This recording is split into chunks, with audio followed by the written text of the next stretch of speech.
бе. Направо вече го пишете. То си имало баланс. Те с баланс да направят баланс точно там. Ако почва да строиш от такива места, е добро решение, как се казва, минимум 50 метра, и строиш, а не там. Не, то вариант е, примерно ако се отнеме целият хълм до втората плоча, отгоре надолу.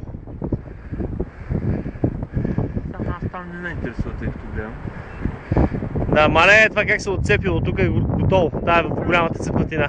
Ти знаеш ли готварето? Да, то просто плаче. Да. Въпрос на време да се отцепи. Тя гори в тревата вече се отцепи. Дали ще е 10, дали ще е 20. Може ли да направим по-стръмно да такова, да се подмесят толкова седалки? Трябва целият склон да се транслира, не да се увеличи наклона. Да, точно някакси целите трибуни се Да влезат навътре. Има, до крайите има около 10 метра. 10 метра има и до края.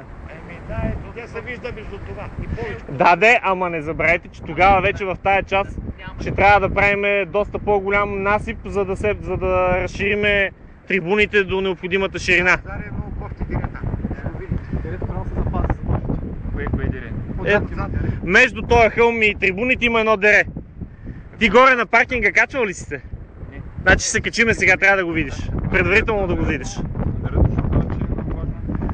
Трябва по най-бърз начин да отвежда водите, да не могат да се спукат. Тя затова настилката на паркинга там е попаднала едно 30 см и са спукали подпорните стени. А това нещо го е видно тук на там?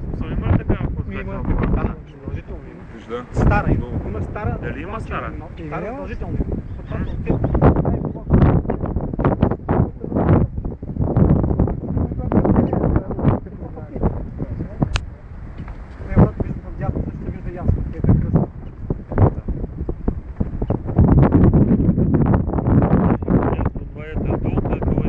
Да, тая площадка, тя се е свекла надолу, точно.